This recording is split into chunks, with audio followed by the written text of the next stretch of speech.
रहीम store इतना ही था जितना हम देख रहे हैं? अपनी ज़मीन बेची थी तब वालिद साहब की उम्र 14 साल थी। 600 स्क्वायर फीट की शॉप से शुरू किया। कितने को ये देते हैं आप उम्रे की टिकट? ये और फलसफा क्या है इसके पीछे, क्या है, नेकी है, क्या है ये? This is a marketing.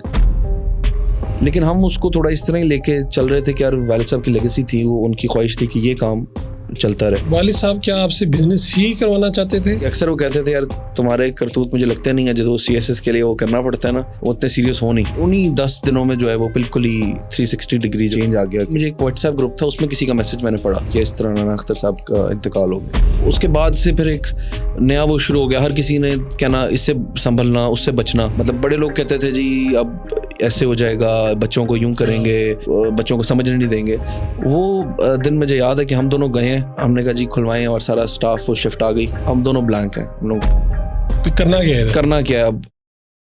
जी अस्सलाम वालेकुम जी, फर्क शो में खुशामदीद। आज जो मेरे सामने बैठे हैं मेरे मेहमान, ये बड़ी दिलचस्प शख्सियत के मालिक भी हैं। इनका कारोबार भी बड़ा ज़बरदस्त है और बड़े यंग हैं। छोटी सी उम्र में ये CEO बन गए। ये इत्तेफाक है, हादसा है, लेकिन इन्होंने जिस तरह से संभाला अपने बिज़नेस को, ये भी एक ज़बरदस्त स्टोरी है। मेरे साथ आज राना अब्दुल राफ़े मौजूद हैं। ये CEO हैं रहीम स्टोर के और फ्राई चिक्स के। तकरीबन फ्राई चिक्स की 20 ब्रांचेज़ हैं इनकी, और रहीम स्टोर कौन नहीं जानता, लाहौर में रहने वाला या शायद लाहौर से बाहर वाला भी। इन्होंने जितनी भी मेरे ख्याल ब्रांडिंग की है सभी जानते हैं, और सभी वहाँ से कुछ ना कुछ लेके आते हैं और इनको जानते हैं। आज मेरे साथ मौजूद हैं। बहुत बहुत शुक्रिया आपने आज वक्त दिया। तो ये जो है, आप तो मेरे ख्याल 22 साल के हैं। आप 22 साल के? सबसे पहले तो फ़र्क भाई आपका शुक्रिया, आपने बुलाया। तो बिल्कुल अभी मेरी उम्र तकरीबन 22.5 साल है। 22.5 साल है। तो जब बिज़नेस में आए, मैं चाहूँगा कि इसका बैकग्राउंड बताएं। यानी वालिद साहब सारा देख रहे थे, और आप कितने हैं बहन भाई वगैरह, और आप कौन से नंबर पे हैं? आना किस तरह हुआ बिज़नेस में? हम 4 बहन भाई हैं, 3 बहनें, और मैं सबसे यंगेस्ट वन हूँ। ठीक है। तो जब ये तकरीबन काम में आए थे तो मेरी उम्र थी 20 साल। तो मैं क्योंकि स्टूडेंट था और बाहर था, यहाँ से A-levels करके जो है ना, वो वालिद साहब की ख्वाहिश थी कि UK से आपने ग्रेजुएशन करनी है। ठीक है। तो वो अच्छा O-level से ही ना एक वो होता था कि जी ये यार कहीं बैठे हुए ना, तो पापा ने कहना यार वो किसी ने ना क्वींस यूनिवर्सिटी है, क्वीन मेरी कोई यूनिवर्सिटी, उसमें एडमिशन कराया। अच्छा। ये वो मतलब ना इम्प्रेस होके, तो मैंने कहा अच्छा चलें इंशाल्लाह। मैं भी जब मैं O-levels में था, उन्होंने कहा यार तुम पढ़ाई पे ध्यान नहीं देते हो, ये वो ना, तो देखो लोगों के बच्चे कहाँ जा रहे हैं पढ़ने, ये है वो है। खैर A-levels आया तो मैंने भी उसमें अप्लाई कर दिया। मैंने मतलब काफ़ी यूनिवर्सिटीज़ में किया, UK में भी, कनाडा में भी, USA में भी। वो अल्लाह का शुक्र है कि अच्छा रिजल्ट आया और वो हो गया। लेकिन मैंने कहा मैंने जाना अब क्वीन मेरी है। जब वो चूँकि वालिद साहब से सुना, क्योंकि वालिद साहब से अक्सर ये बात होती थी, वो कहते थे वहीं जाना है। अच्छा वो उनके वो जो है ना, क्योंकि वो कहते थे इस तरह, तो मैंने कहा जी अच्छा फिर अब वहीं जाएंगे। तो वहाँ एडमिशन हो गया। कोविड था तो क्लासेस उसमें हो रही थी ऑनलाइन, तो मैं यहीं पे, क्योंकि फिर वो ऑनलाइन क्लासेस होती थी और फिर सारा दिन टाइम डिफरेंस भी था, तो क्लासेस शाम को होती थी। तो मैं उन दिनों फिर ज़रा वालिद साहब के साथ क्लोज हो गया। वो उनके साथ यानी घूमना फिरना, हर जगह आना जाना शुरू हो गया। तो एक वो होता है वहाँ पे स्टूडेंट्स को ब्रिटिश रेजिडेंसी, वो क्या बायोमेट्रिक रेजिडेंसी परमिट होता है, BRP ना, उसके लिए मुझे मेल आई कि आप वो अपना कलेक्ट कर लें। तो क्लासेस तो यूनिवर्सिटी तो क्योंकि ऑनलाइन ही थी, तो सेकंड सेमेस्टर हुआ, मैं चला गया UK वो कलेक्ट करने के लिए। तो बस वो अब अपना पढ़ाई के उसमें थे। वालिद साहब ने एयरपोर्ट छोड़ा है, और जब छोड़ा है तो उनको कोविड हो गया, और उनको वहाँ मैं गले मिला और एयरपोर्ट मिल के वहाँ फ्लाइट पे गया। वहाँ पहुँचा तो मुझे भी हो गया, उनसे हुआ या क्यों मिले थे आप? क्योंकि उस टाइम पे एक दिन पहले आप टेस्ट कराते थे ट्रेवल करने से पहले। ठीक है। वो टेस्ट मेरा नेगेटिव था। ओके। उधर गए तो पॉजिटिव? उधर तो वो मुझे जो सेंस ये बनती है कि वालिद साहब को मैं मिला, और वो थी 25 मार्च। 23 मार्च को वो क्योंकि थोड़ी सा सियासी एक्टिविटी करते थे, उन्होंने केक वगैरह काटे, लोगों को मिले किसी से उन्होंने। ये 25 मार्च 2021 की बात है जी। ठीक है। मेरी वो एयरपोर्ट पे उनसे जो है ना मुलाकात हुई। तो वो पता ही नहीं था, मैं तो अपना BRP लेने और यूनिवर्सिटी का फर्स्ट ईयर और ही हा में था। उधर उन्हीं 10 दिनों में जो है वो बिल्कुल ही 360 डिग्री जो है ना, वो एक पूरा ही चेंज आ गया कि वो वालिद साहब की तबीयत बिगड़ती गई, वो हॉस्पिटल चले गए। मैं आ नहीं सका क्योंकि मुझे भी कोविड था, तो मैं वो फ्लाई नहीं कर सकता था।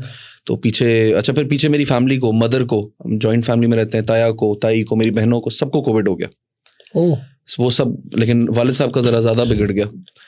तो फिर उन सब लोगों को, उनकी भी यानी खुद भी कोविड है, और वो बाबा भी हॉस्पिटल चले गए हैं, तो वो एक अजीब सिचुएशन, मैं उधर, मुझे भी कोविड है, मैं उधर फंस गया, तो 7 कजन्स थे, फैमिली थी, उनमें से भी कई लोगों को हो गया, अजीब सा ही वो टाइम बन गया। तो उन्हीं 10 दिनों में वो सारा कुछ ही फिर चेंज हो गया। मेरी वापसी की फ़्लाइट थी 11th को, 11 अप्रैल को, 10th को दोपहर में मेरा टेस्ट नेगेटिव आया, तो मैंने तैयारी शारी की। रात को वाले साहब की खबर आ गई कि जी एकदम से। आप कहाँ पे थे उस वक्त? मैं उस वक्त यूके में था, लंदन में। तैयारी कर रहे थे वापस जाने की? मतलब मैं तो यही था, थोड़ा था टेंशन के हॉस्पिटल में है, लेकिन ये नहीं पता था कि एकदम जो इतना मामला बिगड़ जाएगा। ये तो मैं गुमान में भी नहीं था कि इस तरह हो जाएगा। आया भी ऐसे ही किसी व्हाट्सएप ग्रुप पे पहले मैसेज आया, यानी आपके किसी रिलेटिव ने नहीं किया? हाँ नहीं, पहले मुझे बहन की कॉल आई थी कि ज़रा तबीयत उनकी थोड़ी सी ख़राब है, तो दुआ करना, थोड़ी सी ज़्यादा ख़राब है ये वो। मैंने कहा अच्छा चलें। तो उसके 10-15 मिनट बाद ही मुझे एक व्हाट्सएप ग्रुप था, उसमें किसी का मैसेज मैंने पढ़ा, ठीक है, कि इस तरह नाना अख्तर साहब का इंतकाल हो गया। तो मैंने वो मतलब बस उसके बाद फिर जो है वो, उसके बाद अभी तक कुछ समझ नहीं आई, बस फिर एक जो है ना वो चल ही रहा है। एक वापस आए तो क्या मंजर था यहाँ पे? वहाँ से फिर वही फ्लाइट वही थी, उस पर फिर मेरे एक कज़न थे, वो मेरे साथ आए, तो वो उसके बाद फिर वो जो ऐसे ना एक ब्लैंक सा ही है, यानी समझ ही नहीं आई कि हुआ क्या है जिंदगी में। क्योंकि मेरा ख्याल है कि ये चीज़ जब तक किसी के साथ होती नहीं है समझ नहीं हो सकता। हाँ, ये कोई नहीं समझ सकता। इतने हमने जनाजे पढ़े हैं, लोगों के पास गए, अफसोस किया है, लेकिन समझ ये तब आती है जब अपने ऊपर आती है ना, क्योंकि तो मेरा ख्याल है वो एक्सप्लेन ही नहीं हो सकता। बस वो एक फिर ब्लैंक सा ही था। वो यहाँ एयरपोर्ट पे पहुंचे हैं और वो एक जो है ना वो आपकी छत नहीं रहती, और उस तरह का कोई कह रहा है कि जी आपने हिम्मत करनी है, कोई कह रहा है कि मतलब जो सब आपको लगा कि सारे लोग मुझे वो कर रहे हैं, कोशिश कर रहे हैं, हौसला दे रहे हैं। फिर उसके बाद से फिर एक नया वो शुरू हो गया, हर किसी ने कहना इससे संभलना, उससे बचना, यानी आप हर किसी, आपको समझ नहीं आ रही। अच्छा, कुछ लोग बहुत अच्छे साबित हुए ना, लेकिन आपके दिल में हर बंदा सबके लिए वो डाल रहा है ना, जरा बच के, जरा संभल के, तो आप हर वक्त ये सोच रहे हो यार कौन मेरे साथ। आपको ये समझ नहीं आ रही कि कौन असल है कौन नकल है। हाँ जी। लेकिन ऐसा हुआ कि इन 2 सालों में अब तो कहीं ना कहीं थोड़ा सा मौका मिला आपको, कुछ चीजें आपने भी लर्न की। क्या आपको लगा कि यार ये अचानक हादसे से क्या हुआ, कुछ लोग तो बेनकाब हो गए, यानी जानने वाले या कोई भी, यानी आपको लगा कि यार ये कोई समझ रहे हैं जैसे यंगेस्ट सीईओ आया है, इसको पता नहीं पता है या नहीं पता? बताता हूँ मैं। और असल में जब अगले दिन ये हम कुल वगैरह से थे ना जिस दिन, उस दिन फिर शाम में, अब क्योंकि वो स्टोर वगैरह बंद था, अगले दिन रोजे थे, मेरी वालदा ने कहा कि जाओ अब आप लोग देखो क्या करना। तो मेरी बहन है बड़ी, उसने रिटेल मैनेजमेंट में कनाडा से जो है ना बैचलर्स किया हुआ है। अच्छा, माशाल्लाह। वो पापा के साथ थोड़ी देर ऑफिस जाती थी, तो मैं गाड़ी में जब बैठ रहा था, निकल रहा था, वो कहती मैं भी साथ चलती हूँ। वो दिन मुझे याद है कि हम दोनों गए हैं, हमने कहा जी खुलवाएं, और सारा स्टाफ वो शिफ्ट आ गई, हम दोनों ब्लैंक हैं, हम लोगों को करना क्या है, करना क्या है, अब है क्या। हम वहाँ खड़े हैं, लोग मिल रहे हैं, आ रहे हैं, और तो बिल्कुल ब्लैंक है, हमें कुछ नहीं पता। ऊपर ऑफिस में गए हैं, वो थोड़ा सा मुश्किल था बाबा का ऑफिस वगैरह खोलना और ये वो, लेकिन हमें कुछ पता नहीं था। लेकिन उसके बाद फिर मैं मतलब थोड़ा सा मुझे ये आइडिया हुआ कि बाबा का लोगों से इतना प्यार, इतनी अटैचमेंट थी, उनके दोस्त थे वो भी सेम इसी फील्ड में थे, उन्होंने बहुत ज़्यादा आउट ऑफ द वे जाकर सपोर्ट किया।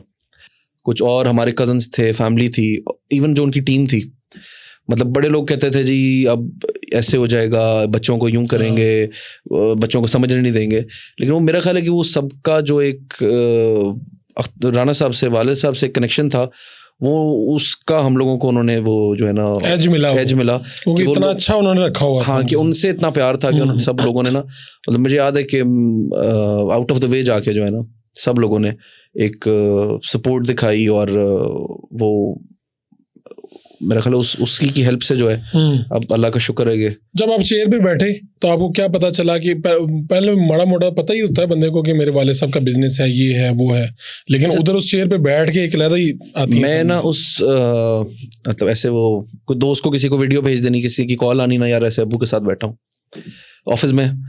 अब अगर कभी वो वीडियो सुनूं तो अब मुझे समझ आ रही है कि बात क्या हो रही है ना, काम से रिलेटेड। तब तो मुझे पता भी नहीं था और इंटरेस्ट भी नहीं लेते थे कि यार जब क्या फर्क पड़ता है, अभी क्या है, ठीक है, इस तरफ तो दिमाग जाता ही नहीं है। हाँ जी। तो थोड़ा थे जो है ना खिलंडरा टाइप ही था, जरा दोस्तों के साथ इधर निकल गए उधर निकल गए, काम शाम को इतना बल्कि ये जो समर हॉलीडेज होती थी इसमें वाले साहब कहते थे कि ये तुम शौकत खानम ये इधर इंटर्नशिप जो करने का सोच रहे हो ये वो इधर आ जाओ 8-10 घंटे अपने काम पे बैठो ये ज़्यादा बेहतर है। लेकिन उस पर हम जो है वो इतना कोई इसमें इंटरेस्ट लेते, यही सारे दोस्त इंटर्नशिप्स करते थे तो हम भी कहते थे चलो इनके साथ कुछ ना कुछ इस तरह करने। बेसिकली तो वो भी एक वो होता था चलो दोस्तों के साथ टाइम मिल जाएगा। तो सेंस नहीं किसी चीज़ की भी ना पता थी कि काम होता क्या है किस तरह होता है। तो ठीक है, तो इसको आगे अब कैसे, मतलब फ्राई चिक्स हैं आपके पास, रहीम स्टोर है, तो अब जो समझ आई है इसको आप आगे बढ़ा रहे हैं, क्या आपका विजन है, क्या कहाँ लेके जाना चाहते हैं, कि अभी फिलहाल आप चाहते हैं कि इसको स्मूथ किया जाए, अब आपको समझ कहाँ तक आई है, क्या कह सकते हैं आप? अब पहले तो यही टारगेट था कि जो है ना सारे ऑपरेशन स्मूथ हो जाएं, क्योंकि जब भी एक इस तरह जो बंदा लेके चल रहा है और थोड़ा सा ये ज़्यादातर ऑर्गेनाइजेशन एक सेट कल्चर में होती है ना, तो उसको संभलना मुश्किल होता है क्योंकि काफ़ी चीज़ें ओनर को या जो बंदा चला रहा होता है उसके दिमाग में अपने हिसाब से उसने सेट की होती हैं, किसी पे कोई देसी टोटका भी लगाया होता है, उन सबको समझना स्मूथ होना। अच्छा फिर ये क्योंकि आप ट्रेनिंग में नहीं आ रहे होते तो ओवरनाइट आपको समझ नहीं आती, हर एक चीज़ का जब मसला आता है और उसका सोल्यूशन बनता है तो आपको समझ आती है आप ये मसला है, ये हो सकता है और इसका ये हल हो सकता है, और फिर आप एक ब्रेनस्टॉर्मिंग करते हो कि इसमें ये हल निकल सकता है ये, और फिर मेरा ख्याल है कि आप वो समझ जाते हो और जब अगली दफ़ा होता है तो आपको पता होता है। तो यानी अगर मैं ग्रोसरी में बात करूं तो रमज़ान आता है, डिफरेंट सीजन्स आते हैं, ईदें आती हैं, उनमें शॉर्टेजेस कवर करना और मतलब आपको ओवर बाइंग ना कर लेना, टीम के साथ डिस्कशन करना, चैलेंजेस है आप लोगों के, मतलब इस तरह की काफ़ी सारी चीज़ें आती हैं। अच्छा फिर ग्रोसरी में एक बहुत बड़ी वैरायटी है, आपने मेक श्योर करना है कि आपकी कोई चीज़ शॉर्ट ना हो, क्योंकि किसी एक चीज़ के लिए आपका कस्टमर आपके किसी कंपैरेटर के पास गया तो फिर वो वापस नहीं आएगा, या एक दफ़ा वो चला गया तो वो लाजमी कोई जो है एक सेकंड ऑप्शन उसके माइंड में आ गई। तो सबसे बड़ा चैलेंज ये है कि इतनी बड़ी रेंज, मतलब आपकी बेसिक्स हैं, सोप, शैम्पू, कितनी वैसे प्रोडक्ट्स हैं अगर कोई ऐसे सोचे हम, मतलब थाउजेंड्स में है उसके, और मेरा ख्याल है कोई अगर उसकी वैरायटी, एक मरतबा जो रहीम स्टोर पे आ जाए तो उसने जो भी खरीदना है वहां से वो खरीद। हमारी ख्वाहिश ये है कि हम हर चीज़ अंडर वन रूफ वाला जो कॉन्सेप्ट है ना वो हम दे दें। यानी हम शुरू होते हैं कि आपका मीट शॉप से लेके फार्मेसी, बेकरी, क्रॉकरी, कॉस्मेटिक, जो भी लेना, घर की किसी भी चीज़, sports item, electronics, crockery, stationery, और इवन आपकी मोबाइल एसेसरीज, यानी बच्चों के कपड़े, इवन अब हमने ये जूते, स्लिपर्स वगैरह बाटा के और ये इनको भी वो अटैच किया।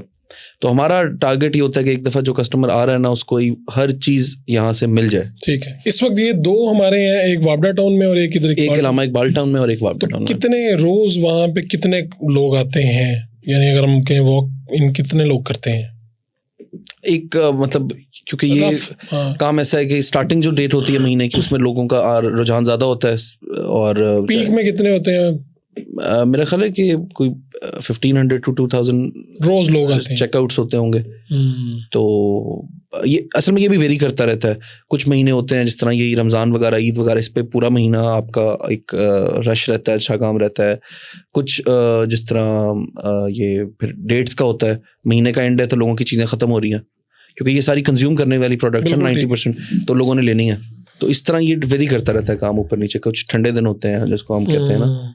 ये रहीम स्टोर का एक बड़ा चर्चा रहता है, ये जी उम्रे के टिकट बहुत ज़्यादा देते हैं। हाँ। तो हम तो देखते थे कि रोज़ ही किसी ना किसी को मिल रहे हैं, पता नहीं कभी कोई ना कोई हमारे जानने वाला या दूर करीब से वो बताता ही हो। कितने को ये देते हैं आप उम्रे के टिकट? ये और फलसफा क्या है इसके पीछे, क्या है, नेकी है, क्या है ये? राउंड अबाउट कोई 700 लोग अल्लाह का शुक्र है अभी तक इसमें जा चुके हैं हर साल। हाँ, ये ना 2016 में वालिद साहब ने और उनकी टीम ने ये डिस्कशन कर रहे थे कि जी हमने ना कुछ पास ऑन करना है, कुछ देना है लोगों को ना। बातें शुरू हुई कि जी कोई कुरानदाजी करते हैं, गाड़ी निकाल देते हैं, बाइक निकाल देते हैं, LCD निकाल देते हैं। तो ऐसे ही एक डिस्कशन में कोई कहता है कि जी अगर कोई टूर निकाल दें किसी का, कोई दुबई का कपल का या फैमिली का, तो उससे ही बात इस तरफ गई कि यार अगर ये चीज़ की जाए तो उसका हम अगर उम्रे का पैकेज या वो टिकट दें लोगों को। इज इट मार्केटिंग और क्या है ये? अच्छा, मैं ऐसी कहूँ this is a marketing, but हमारा टारगेट ये है कि हम इस मार्केटिंग में भी कोई अपनी कंट्रीब्यूशन बहुत तरीके हैं ना, यानी आपके पास एक बजट बन गया मार्केटिंग का, उसमें हमारी मर्जी हम लोगों को दुबई भेज दें, हम LCDs दे दें, हम ब्रांडिंग कर दें, हम बोर्ड्स ले लें, या हम किसी को मोटरसाइकिलें, मतलब हमारी मर्जी है, लेकिन हमें लगता है कि ये सबसे बेहतर चीज़ है। सही है। तो आप लोग अपनी मार्केटिंग के लिए या ब्रांडिंग के लिए ये काम करते हैं, बिल बोर्ड्स और ये वाले? हम ये सारी चीज़ें भी करते हैं, लेकिन असल में ये शुरू तो इस चीज़ से हुआ था, लेकिन ये एक हमारा ना वो बन गया कि हमने रबीउल अव्वल के माह में इतने लोगों को इस पे भेजना है या करना है, हमने थोड़ा सा इसको ये टारगेट बना लिया। अब अगर मैं कहूँ कि वो एक मार्केटिंग पॉइंट नहीं है, तो मेरा ख्याल है कि वो यानी एक लोगों का वर्ड ऑफ माउथ भी है, लोग अट्रैक्ट होते हैं उससे। लेकिन हम और चीज़ें करना नहीं चाहते। हमारा है कि रबीउल अव्वल के महीने में, अब अल्लाह का शुक्र, ये 7वां साल है जो अब रबीउल अव्वल आ रहा है, हमारी ये एक्टिविटी चल रही है। कुछ वालिद साहब के मुंह से मैं अक्सर सुनता था कि वो कहते थे यार इससे ना एक सुकून मिलता है। अच्छा, मतलब ये मुझे उनके ज़हन में उनका पूरा साल का मेरा जो फेवरेट टाइम है ना अपने ऑफिस का और अपने काम का, वो ये महीना रबीउल अव्वल का ना, तो कंट्रीब्यूशन जब बंदा कर रहा होता है तभी उसको मिल रहा है। थोड़ा सा ना ये एक लेगेसी वाली चीज भी बन गई, क्योंकि अब थोड़ा सा मुल्की हालात ऐसे थे कि मुश्किल थी। अब ये एक्टिविटी अभी भी मेरा ख्याल बहुत मुश्किल है, पिछले साल भी, इस साल भी, लेकिन हम उसको थोड़ा इस तरह ही लेके चल रहे थे कि यार वालिद साहब की लेगेसी थी, वो उनकी ख्वाहिश थी कि ये काम चलता रहे। तो अब हमारा मतलब दोबारा यही प्लान है कि इस साल भी हम इसको नहीं, हमने वो जिस तरह भी हमने ये करनी है इंशाल्लाह। तो फ्राई चीक्स और इसके रहीम स्टोर के आपके तो मुलाजमीन तो अब मेरे ख्याल काफ़ी होंगे अब। काफ़ी है, असल में स्टाफ आता है जाता रहता है, जब हमारा भी यही होता है, सीज़न होता है तो हम हायरिंग कर लेते हैं। लेकिन एक चीज़ है कि हमने कभी किसी को खुद से नहीं निकाला। अच्छा, ये क्या काम कहीं तय हुआ? ये जब कोविड आया तो फास्ट फूड के काम को बड़ी एक हिट आई जी, और फ्राई चिक्स पे हमारा उस पर ज़रा काफ़ी ज़्यादा इफेक्ट आया। तो तब मैंने ये जो है ना वो देखा कि वाले साहब ने कहा यार जो ब्रांच कुछ नहीं देती हमें, नहीं प्रॉफिट देती ना, इवन को थोड़ा बहुत लॉस भी कर रही है वक्ती तौर पे, हमने उसको बंद नहीं करना। अच्छा, खुद से आप बर्दाश्त करते रहे? हाँ, हम उसको बर्दाश्त करेंगे, क्योंकि वहाँ से कोई मतलब ये उनकी चीज़ मुझे याद है। तो जो है ना कि वो कहते थे कि यार कोई 20, 25, 15 लोगों को मुलाजमत मिली हुई है, उनका रोजगार चल रहा है, उनका घर चल रहा है, वो फारिग होंगे, और हमें नहीं पता उनके घर में किसी एक बंदे की दुआ से हमारा बाकी काम इतना चलता है या चले कि हमें इससे फर्क ना पड़े, तो हमने सबको लेके चलना है। इस चीज पे किसी को फारिग नहीं किया गया, मतलब हाँ, वो किसी का इस तरह की गलती हो, कोई माली हेरफेर हो, वो बात है। ये नहीं कि आप पे मुश्किल आई तो मुलाजिम निकालो कि यार हमारे अगर खर्चे नहीं पूरे हो रहे हैं, ये तो हमारा ये होता है बर्दाश्त कर जाओ, लोगों को साथ चलाओ। किसी को हमने इस मामले में नहीं कभी अपनी वजह से नहीं किया कि यार हमारे को मसला है या इस वजह से हम निकालें। अब ये भी होता है कि हम उनको शिफ्ट कर देते हैं, यानी वहाँ से निकाल के किसी और जगह पे ले आए। ठीक है, वो तो हाँ। वो है। तो आपने तालीम क्या हासिल की? आपकी तो मेरे ख्याल अधूरी रह गई। मेरी जो A levels तक यहाँ से थी, उसके बाद जो क्वीन मैरी में मेरा था, वो मेरे 2 साल हुए हुए जो ऑनलाइन थे। फिर मैंने उसको फ्रीज करा दिया। तो पहला साल तो मैंने वालिद साहब की ज़िंदगी में कर लिया, तो उसका अगला साल भी मैंने ऑनलाइन किया। फिर वो कहते थे जब कोविड ख़त्म हुआ कि आप ऑन कैंपस आ जाएं। अब आपके लिए जाना, वो मेरे लिए जाना हो गया नामुमकिन, तो वो मैंने करा ली फ्रीज। मैं कोशिश में लगा रहा कि मैं उसको यहाँ पे किसी ये जो एक्सटर्नल डिग्रीज होती हैं यूके की, मैं उसमें ट्रांसफ़र करा लूँ। तो वो एक है, वो रसल ग्रुप की यूनिवर्सिटी है, वो ट्रांसफ़र देती नहीं अपने अलावा। तो फिर मैंने यहाँ 0 से डिग्री शुरू की। अच्छा, अब दोबारा BBA की? हाँ जी, वो भी यूनिवर्सिटी ऑफ आर्डन की है। तो अब उसका भी लास्ट ईयर अब शुरू हो रहा है। क्या सोचते हैं आप, डिग्री या एक्सपीरियंस? खुद जाके देखा, दोनों में क्या फ़र्क है? बहुत फ़र्क है। जो है ना, हमें जो पढ़ाते हैं उससे, और जो डेली का ऑपरेशंस हो रहे होते हैं किसी भी ऑर्गेनाइजेशन में, मतलब दोस्तों की भी हैं, बहुत ज़्यादा उसमें फ़र्क है। और मेरा ख्याल है कि एक्सपीरियंस बहुत ज़रूरी है।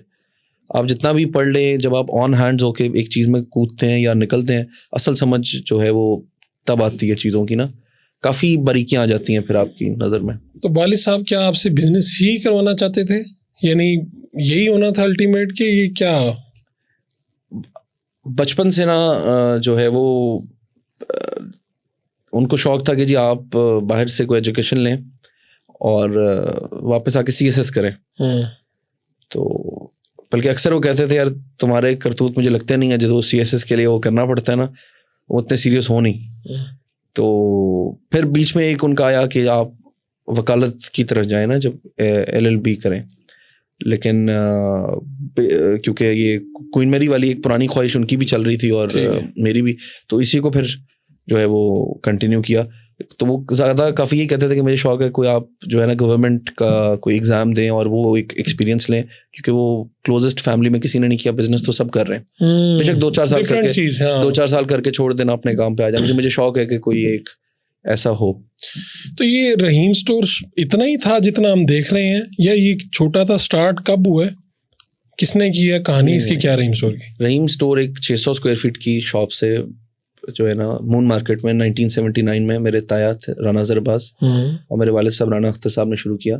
तब वालिद साहब की उम्र 14 साल थी और ताया की उम्र 20 साल थी। अच्छा। तो ये इन लोगों ने अपनी ज़मीन बेची थी खैरपुर से ना, लाहौर आए थे। तो यानी एक घर चलाने के लिए एक काम बस ये शुरू कर दिया कि यार चलो एक 600 स्क्वायर फीट से शुरू हुआ है। 600 स्क्वायर फीट से moon market Allama Iqbal town से शुरू। तब तो खुद ही करते होंगे, मुलाजिम रखे थे? शुरू में तो अकेले थे, फिर एक पहला मुलाजिम रखा, वो आज भी हमारे पास है। कितने साल हो गए उसे? 79 से? 79, 43 ईयर्स हो गए वो। अब हमारा बल्कि एक तरह का GM है अपने एक्सपीरियंस पे, क्योंकि वो है जो पूरी ऑर्गेनाइजेशन को तो ये साथ साथ ही था ना हर स्टेप पे। तो यही मैं समझना चाह रहा था। आपके पास भी हम गए तो वहाँ पता चला कि कोई इतने साल से कितने साल से, ये 43 वाला भी मतलब आप देखें इतनी नस्लों के साथ उसने काम कर लिया। तो क्या वजह है? आप लोग उनको ज़बरदस्ती करते हैं या क्या करते हैं? क्या आपके पास लोग रहते हैं? वरना मैंने देखा लोग कहते हैं यार मुलाजिम छोड़ के चला गया यार, नए आगे जाते भी हैं लोग, लेकिन काफ़ी जो ज़्यादा लोग हैं हमारे पास पुराने ही हैं। और क्या वजह है उसके अंदर? चल रहे हैं। मेरा ख्याल है कि हमारा एक ब्रांड की ऐसी स्टैम्प है कि जो यहाँ पे आके काम सीख ले, काफ़ी लोग उसे अच्छी सैलरी पे लेना चाहते हैं। ठीक है, उसको ऑफर तो बहुत ऑफर आती होगी। तो मेरा ख्याल है एक फैमिली बिहेवियर या एक फैमिली माहौल जो राणा साहब ने बनाया हुआ था, उसकी वजह से कोई गया नहीं। जिसको हमारे पास 4-5 साल हो गए ना, वो फिर नहीं गया। तो हमारे पास ही आपने कैसे मेंटेन किया? फिर इसको मेंटेन किया? ये मेंटेन करना, अच्छा ये मेंटेन करना मुश्किल था। लोगों की एक्सपेक्टेशंस थी मतलब उनका एक सिंपल था, सबको पता है कि यार जब वो काम के मामले में उन्होंने बर्दाश्त नहीं करनी कोई भी किसी की सिफारिश है कुछ ना, लाइक उसमें थोड़े से सख्त मिजाज थे। लेकिन उसके अलावा वो बड़ा एक इजी उसमें जो है ना रहते थे, सबसे थोड़ा सा हंसी मजाक भी करना और एक सबको रिलैक्स रखना। लेकिन सबको पता था अपना काम पूरा रखो तो मतलब राणा साहब से प्यार मोहब्बत शफकत ही मिलेगी। तो अब आपने भी वो खूबियाँ अपनाई, उनकी कोशिश कर रहे हैं? कोशिश तो कर रहे हैं, लेकिन असल में उनके दोस्त भी, उनकी फैमिली भी, हर बंदा एक जो है ना वो एक थोड़ा सा कंपैरिजन भी करता है। वो एक फ्रेम ऑफ रेफरेंस में आपको डाल लेता है। अब वो मतलब काफी मुश्किल है उनके लेवल पे किसी भी चीज को उनकी उम्मीदों पे पूरा उतरना, उस पे पूरा उतरना।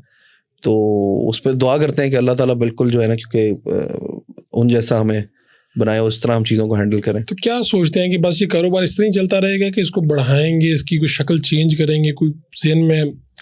वही मैं आपको जिस तरह बता रहा था कि काफ़ी देर तो हम इसको समझने सीखने में ही लग गई। अब थोड़ा सा जहन है कि इंशाल्लाह जो है ना हम 2024 जो है, हम फ्राई चिक्स के हमने आउटलेट्स बनाए थे, 2 नए आउटलेट्स बनाए थे। और वो कैसे चल रहे हैं? अल्लाह का शुक्र है वो अच्छा है, बड़ा। यानी फ्राई चिक्स को भी बढ़ाएंगे मजीद? इंशाल्लाह इसको भी बढ़ाएंगे और हम इसमें भी आएंगे। थोड़ा सा ये हालात भी अब बिजली के बिल ये वो थोड़ा सा इस तरह का बन गया है, एक कन्फ्यूजन की एक स्टेट है कि करना चाहिए या भी थोड़ा सा वेट करना चाहिए। तो उसको देखते हुए इंशाल्लाह प्लान तो है। तो क्या चीज़ें सीखी हैं आपने? बिजनेसमैन में क्या होना चाहिए, क्या होना चाहिए, कैसा होना चाहिए? आई थिंक सबसे ज़रूरी तहम्मुल मिजाजी है। ठीक है। जब भी आप, क्योंकि परेशानी आती है, एकदम आपको टेंशन आती है या आपको कुछ वो न्यूज़ मिलती है ना, उसका आप रिएक्शन क्या देते हैं और उसको किस तरह मैनेज करते हैं अपने आप पे, आई थिंक ये बड़ा एक चीज़ जो है ये काउंट करती है। तो आपको किसी ने इस दौरान धोखा भी दिया? किसी ने कुछ किया ऐसी, मतलब मैं नाम नहीं पूछ रहा, लेकिन कोई इस तरह का वाकया तो हो ही होगा। हो ही जाती हैं ये चीज़ें जब आप मतलब एक क्या सोचते हैं फिर उस वक्त, क्या करते हैं? वो उसको फिर हम उसके साथ दोबारा चलते नहीं है उसको। जो यानी ये आप कहते हैं असूल है कि एक मरतबा जिसने कर लिया आप उसके साथ दोबारा नहीं करते काम, चाहे वो कोई भी हो। कर दिया, गलती कर दी तो हमें बता दिया, ठीक है। एक जब हमें पता चल गया कहीं से कि किसी ने भी किसी मामले में गलत किया, उससे फिर हम बस जो है ना थोड़ा ही होता है कि किनारा कशी कर लो क्योंकि आप ये मतलब कि वो बचपना नहीं, आप किसी से लड़ाई झगड़ा करो, उसको पकड़ो, ये वो बस ठीक है यार, तुम अपने रास्ते, हम अपने रास्ते।